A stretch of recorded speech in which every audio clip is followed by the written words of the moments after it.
Bonjour à tous, c'est MDA5. Aujourd'hui, vidéo encore une fois dehors, comme j'avais pu vous faire jeudi, si j'ai pas de bêtises, ou vendredi, je me rappelle. Oui, c'était bien jeudi. Mais aujourd'hui, c'est pareil, car durant la soirée de vendredi, aujourd'hui, c'est pas mal de choses.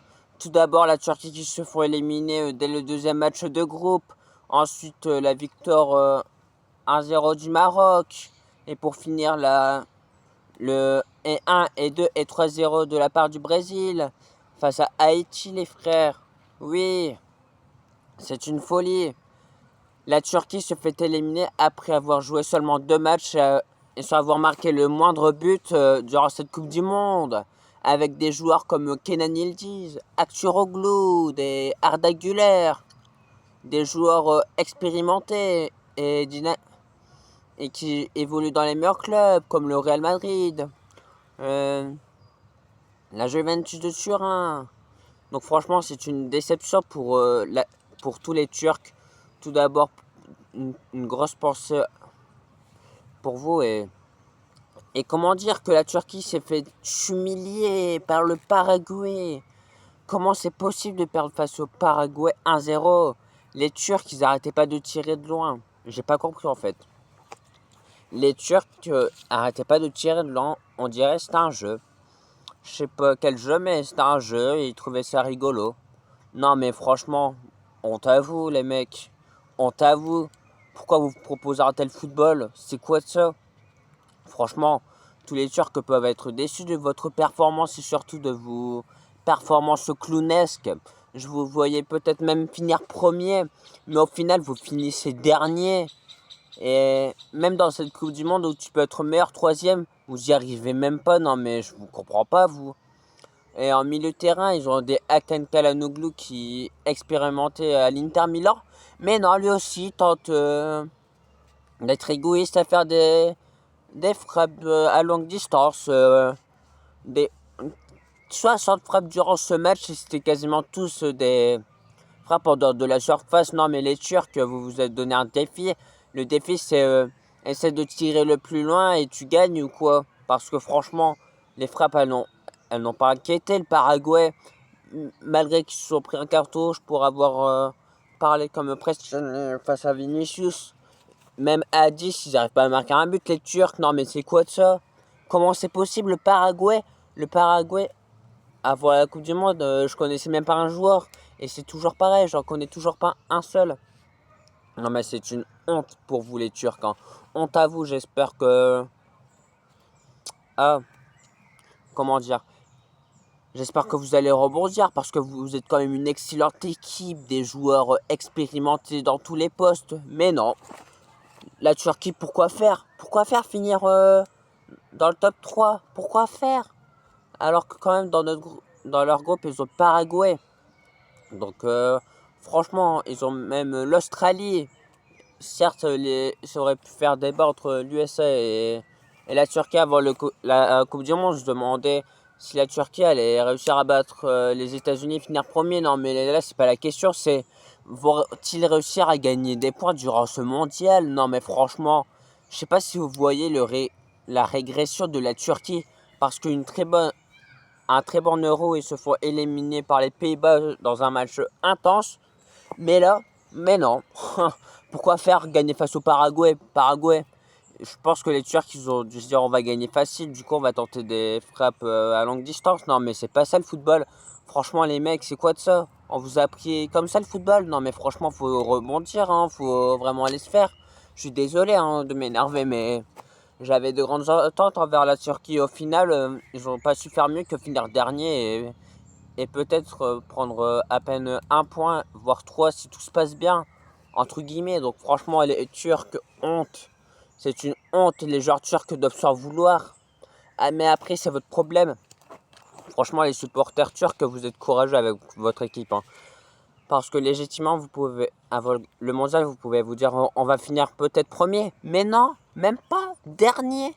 Vous passez de premier à dernier. Donc franchement, force à vous tous les supporters turcs que je vous soutiens. Franchement, vous êtes courageux de soutenir cette équipe qui est absolument nulle. Nulle. C'est zéro. Bref, maintenant j'ai assez arrêté m'énerver sur cette Turquie qui est juste tout simplement nulle avec tout le respect. Donc maintenant, parlons du Maroc. Le Maroc, dès l'entame de cette rencontre, ils arrivent à marquer dès la première minute et à peu près 30 secondes. C'est le but le plus rapide en Coupe du Monde pour le Maroc. Tu m'étonnes, Saïd Barry, le 9 qui était un faux, qui n'est pas sur poste car de base c'est un ailier. Franchement, il arrive à marquer un excellent but face au Brésil, à face à l'Écosse. Franchement, 2 buts durant ce mondial pour tout simplement pour cette équipe qui est si forte, le Maroc. 2 buts, ça vient de lui, franchement, à 100% pour l'instant. Tous les buts viennent de lui. Donc félicitations au Maroc qui s'impose. Je pense qu'ils auraient pu marquer un ou 2 buts de plus, mais ils ont manqué d'efficacité malgré leur but. Donc franchement, félicitations au Maroc qui sont déjà qualifiés au contraire de la Turquie. Et franchement, certes, Ayoub Boadi, c'était pas son meilleur match, mais j'ai trouvé encore qu'il était bon cette fois-ci. 2 matchs où je le trouve bon personnellement. Donc franchement, Ayoub Boadi, je pense qu'il va être vendu cher durant ce mondial. Parce qu'il le mérite clairement. Lille, franchement, ils peuvent être contents de chaque qu'ils vont gagner. Donc félicitations à vous et voilà.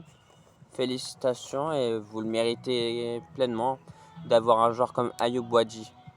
Donc voilà. Et maintenant, excusez-moi pour la musique que vous pouvez entendre, vu que je suis dehors, il y a un peu de musique et voiture qui passe. Mais oui, le Maroc s'impose 1-0 et franchement, l'Écosse, ils ont des supporters exceptionnels. J'ai regardé un reportage sur l'ambiance et franchement, ils étaient énormément et franchement, leur chant, je kiffe. Donc franchement, félicitations même à l'Écosse qui aurait peut-être pu marquer un seul but, mais malheureusement, ils n'ont pas réussi. Mais à l'équipe du Maroc, ils ont d'excellents joueurs, comme je vous avais dit dans la première vidéo, des joueurs tout simplement comme Ayoub Boadi, des Belal Al-Khanous, des Achraf Hakimi qui a été hué par les supporters écossais pour son affaire extra sportive. Malheureusement, grosse pensée à Naïef Aguerd qui s'est blessé avant le mondial. Le Marseillais, même j'ai un maillot de lui de l'OM. Donc c'est pour vous dire mon affection envers Naïef Aguerd, qui malheureusement pour lui ne disputera pas la Coupe du Monde, espérant qu'il puisse en disputer une dernière en 2030. Vu qu'il aura quand même 35 ans je crois, et je pense que c'est encore un âge pour un défenseur central de jouer un mondial. Donc espérons pour Naïef Aguerd. Et franchement, le gardien n'a pas été énormément inquiété. Le milieu de terrain, Belal El Khanous, franchement, le milieu de terrain est exceptionnel, même l'attaque. Donc, félicitations au Maroc qui vont tout simplement aller en 16e de finale et qui vont pouvoir tourner durant le 3e match. À part s'ils veulent vraiment finir premier devant le Brésil. Maintenant, tour au Brésil. Franchement, le Brésil de Vinicius et Manuel Cunha ont été très solides durant ce match. Surtout la première période où ils ont réussi à marquer 3 buts. Certes, en seconde période, ils n'ont marqué aucun but face à Haïti, l'équipe la plus faible sur le papier d'Haïti. Donc franchement, félicitations au Brésil qui s'impose et qui met la pression au Maroc pour finir premier. Donc je suis pressé de voir le 3e match pour déterminer qui sera premier entre le Maroc et le Brésil. Mais pour l'instant, à l'instant T où je parle, c'est le Brésil qui finit premier. Vu que le premier match entre le Brésil et le Maroc avait eu 1-1 et en termes de différence de but, c'est plus important de la part des Brésiliens.